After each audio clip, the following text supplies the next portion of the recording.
Bonjour, donc dans le cadre de la matière interculturelle, je vais vous présenter l'Argentine. Donc sa géolocalisation, c'est un pays à l'est du Chili, au sud de la Bolivie, du Paraguay et du Brésil, ainsi qu'à l'ouest de l'Uruguay.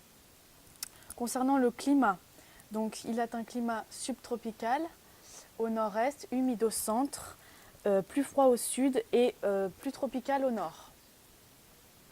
Concernant le nombre d'habitants, donc il y a environ 49 millions d'habitants en Argentine, répartis sur 23 provinces. La langue parlée est l'espagnol, mais c'est un espagnol différent de l'Allemagne, de l'Espagne, pardon, parce que c'est un mélange d'italien, d'allemand, d'anglais et de français. Concernant la politique de l'Argentine, donc l'Argentine est une république présidentielle multipartie où le président est à la fois chef de l'État et chef du gouvernement.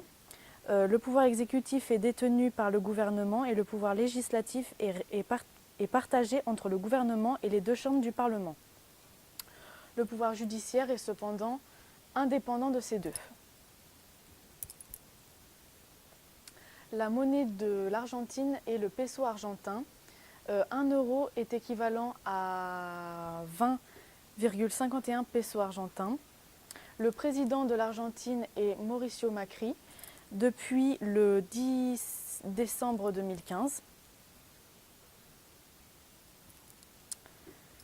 Concernant l'histoire de l'Argentine, donc ça a longtemps été une colonie espagnole.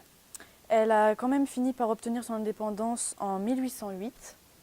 Et elle est issue de la dictature militaire de 76 à 83, notamment avec les desaparecidos qui ont fait 15 000 fusillés, 9 000 prisonniers et 1,5 million d'exilés pour 32 millions d'habitants, ainsi qu'au moins 500 bébés enlevés aux parents desaparecidos et élevés par des familles proches du pouvoir. Maintenant, j'ai relevé quelques jours fériés importants en Argentine, comme El Día de la Memoria, c'est en souvenir du coup d'État de 76, la commémoration de la Révolution de mai de 1810, le jour de l'indépendance, et Noël, parce que l'Argentine, comme on va le voir plus tard, est soumise au calendrier chrétien. Maintenant, l'économie de l'Argentine. Donc, l'économie de l'Argentine est historiquement à vocation agricole. L'agriculture et les produits agroalimentaires représentent aujourd'hui 34% de ses exportations. Troisième producteur mondial de soja, elle est le premier exportateur de biodiesel. Elle produit également du blé, du maïs, du vin, des agrumes. L'élevage de bovins et l'exportation de viande consolident historiquement son activité agricole. Sur le plan minier, elle exploite entre autres des mines d'or, d'argent, de cuivre et des terres rares, mais la productivité et la compétitivité sont faibles. Près de 50% de ses besoins en électricité sont fournis par l'hydroélectricité, mais elle est très dépendante en pétrole et en gaz qu'elle doit importer.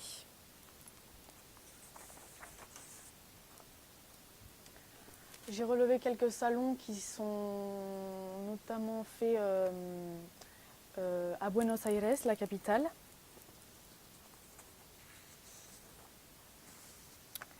Concernant les coutumes qu'il y a à voir en Argentine, donc la gastronomie, j'ai relevé quelques petits plats typiques comme les empanadas, qui sont des chaussons farcis de viande, de poisson, d'œufs, de pommes de terre. Les pucheros, ce sont comme des tapas en Espagne. Et le locro, c'est un ragoût à base de courges, de maïs et de haricots.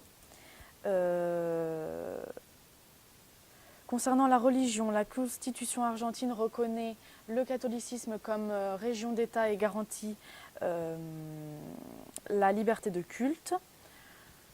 Le sport, le football est très important en Argentine, ils voient ça comme une religion. Mais aussi le tango, qui est une danse très connue là-bas et qui a notamment donné naissance à la ville de Buenos Aires.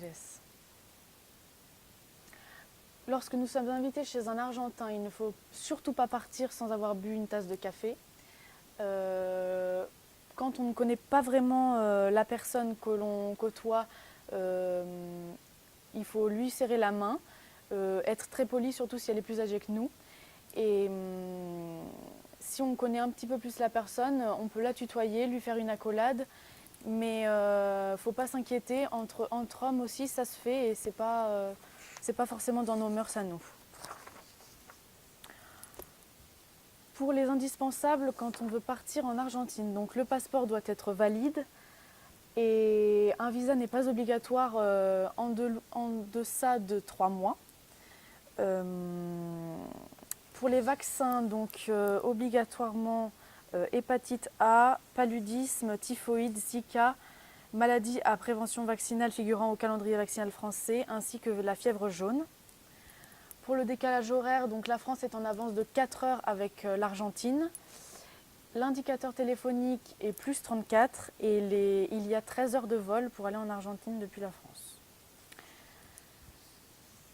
Et j'en ai terminé avec mon diaporama. Merci de votre écoute.